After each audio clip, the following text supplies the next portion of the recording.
저는 요즘에 보니까 감사원이 일을 참 잘하는 것 같아요. 감사원. 선관위 관련해서 감사원이 지금 가지고 온 자료들을 보면은 예. 뭐 개인적인 생각으로는 선관위는 현재 뭐 해체할 수는 없는 거고 헌법기관이니까 공수처는 해체하고 그 예산을 감사원으로 넘겨줘야 되는 거 아닌가 그런 생각도 해봤습니다. 보니까 감사원이 역시 감사를 제일 잘하고요. 수사는 보니까 검찰이 제일 잘하더라고요. 아니 그 공소장 보니까 네. 수사는 정말 잘했더라고요. 그리고 그러면 이것도 다시 대통령 탄핵 얘기로 돌아와서 대통령 탄핵이 기각될 확률과 인용될 확률 어느 정도로 보세요? 이게 좀 굉장히 민감하고 어려운 질문인데 네. 저는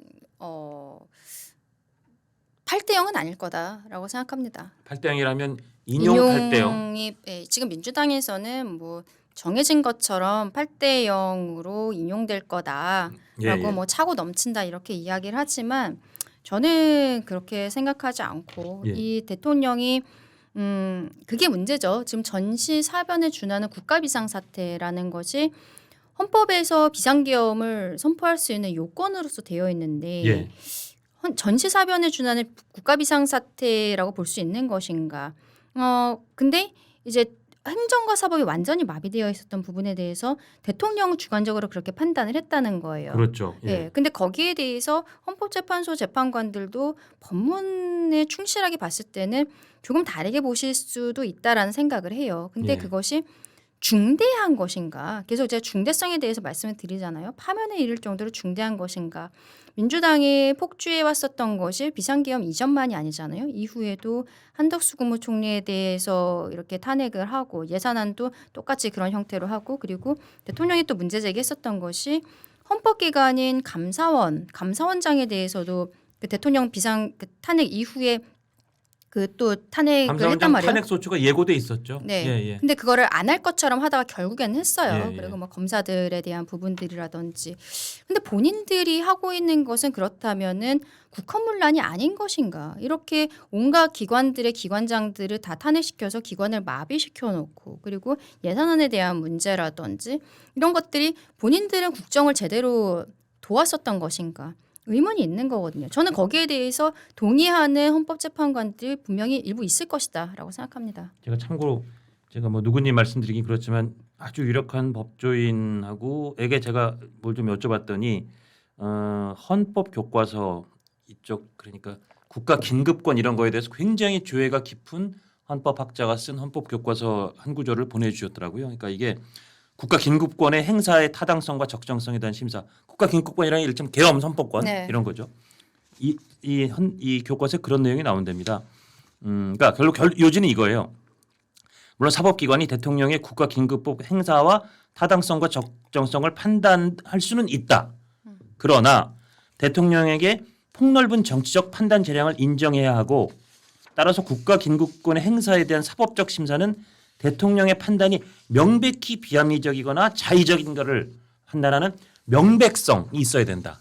그러니까 좀 더 쉽게 풀어서 말씀드리면 대통령의 국가 긴급권 행사는 굉장히 정치적인 판단이기 때문에 대통령의 국가 긴급권 행사에 대해서 사법 심사를 못하는 건 아니다. 할 수는 있다. 그러나 할 때 대통령이 명백하게 비합리적이거나 명백하게 자의적으로 했어야 되는 그 명백성을 봐야 된다. 그런 면에서는 이 법조인이 보기에는 이 명백성 판단에 있어서는 헌법재판관들 사이에 조금 의견이 엇갈릴 수 있다. 네. 둘째, 그다음에 이건 좀 그냥 웃으면서 약간 사적인 얘기였지만 과실상계라는 게 있지 않냐. 지금 말씀하신 그 맥락인데요.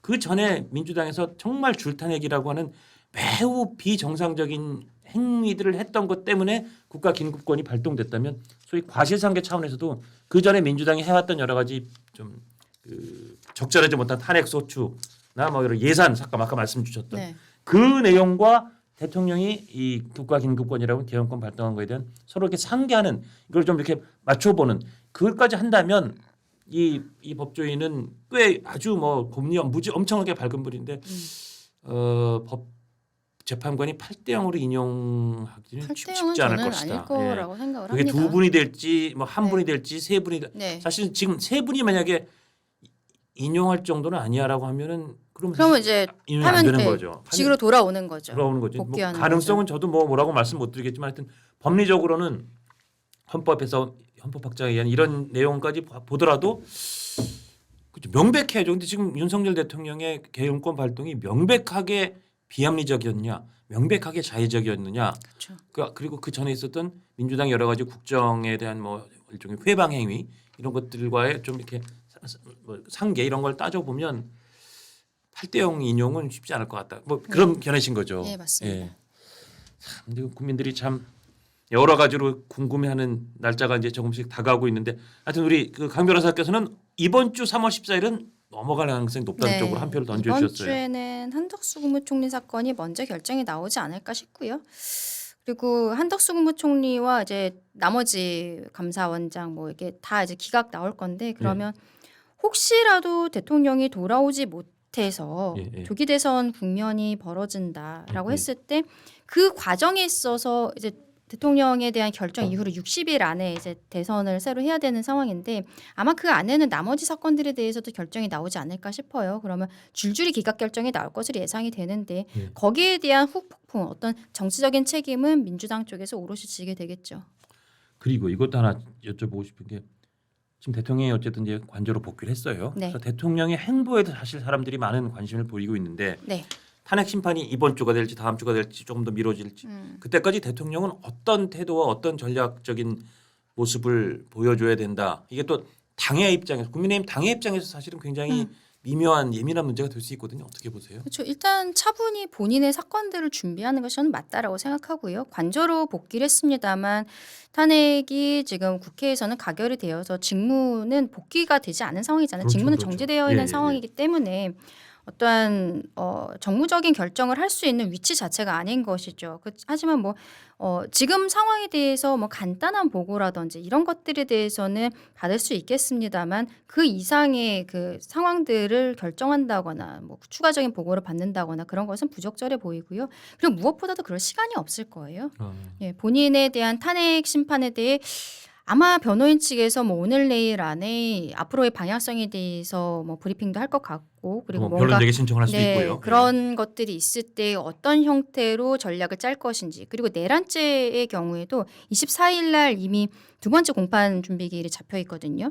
그러면 탄핵 심판 사건에 있어서도 뭐 몇 명의 증인들이 나왔습니다만 그것과는 별개의 사건이기 때문에 여기에서도 누군가를 증인 신청을 해야 되고 또 새로운 증거들을 뭐 제출해야 되고 이런 것들이 있어요.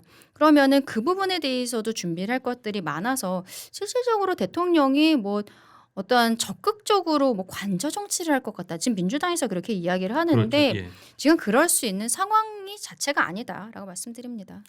그리고 이제 이것도 대통령이 일단 귀환 사저로 이제 복귀해서 일단 구속에서 네. 나온 거 석방된 부분을 여당 지지자들이 이제 막 박수치고 환영하고 잘 됐다라고 보는 분도 있고요. 사실 뭐 그런 분이 꽤 많지만 또 어떤 분들은 이렇게 대통령이 그 복귀하고 석방된 상태에서 곧 탄핵이 혹시 인용되면 오히려 대통령의 그 이 모습이 너무 강하게 노출돼서 국민의힘의 그렇다면 조기 대선이 열릴 수밖에 없는 거잖아요. 만약에 탄핵이 인용된다는 전제면 국민의힘의 조기 대선에 그게 꼭 유리할까? 뭐 오히려 왜냐하면 이재명 대표의 구심력은 오히려 약간 다시 생기는 그런 모양새니까 민주당에서 사실 좀 반발이 있다가 다시 이재명 대표 중심으로 뭐 내란을 종식시켜야 된다 이런 식으로 가는 분위기가 있다 보니 어떻게 보세요? 이게 대통령의 석방과 만약에 탄핵 인용이 이어졌을 때 국민의힘 입장에서 이게 그야말로 이런 표현이 어떨지 모르지만 호재일까요? 아니면 호재가 아닌 쪽일까요? 그건 헌법재판소 결정문에 따를 것 같아요. 결정문에 왜냐하면 따른다.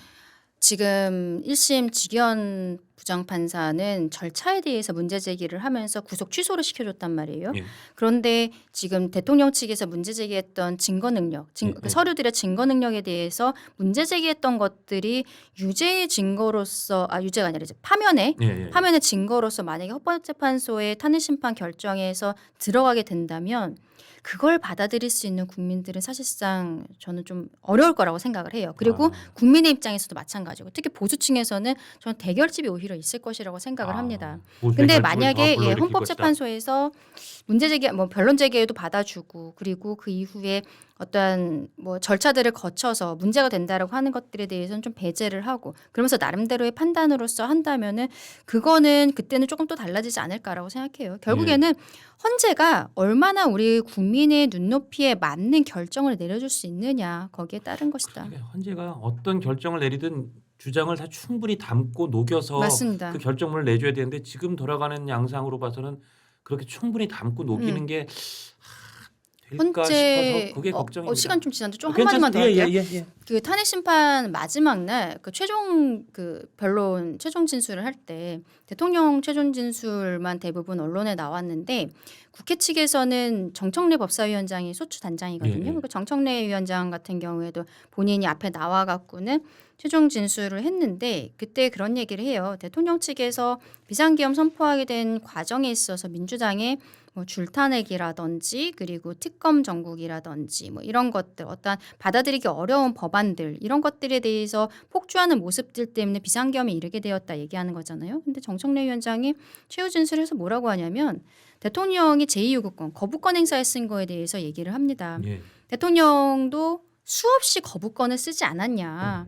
그러면서 대통령은 여야 합의가 없었다라는 이유로 거부권을 쓴다고 얘기를 하는데 여야 합의라는 것은 헌법에도 법률에도 없는 것이다라고 이야기를 해요. 그랬던 네. 거 기억이 여야 납니다. 예. 합의가 헌법에도 법률에도 없는 것이기 때문에 그러한 주장을 하는 것이 위헌위법하다라고 이야기를 합니다. 그런데 그렇기 때문에 자기네는 뭐 총선에서 한 표라도 더 받으려고 한 명이라도 당선시키려는 것이 그런 숫자적으로 우위를 다수결이 원칙 국회에서는 다수결이 원칙이기 때문이다라고 얘기를 하는 거예요.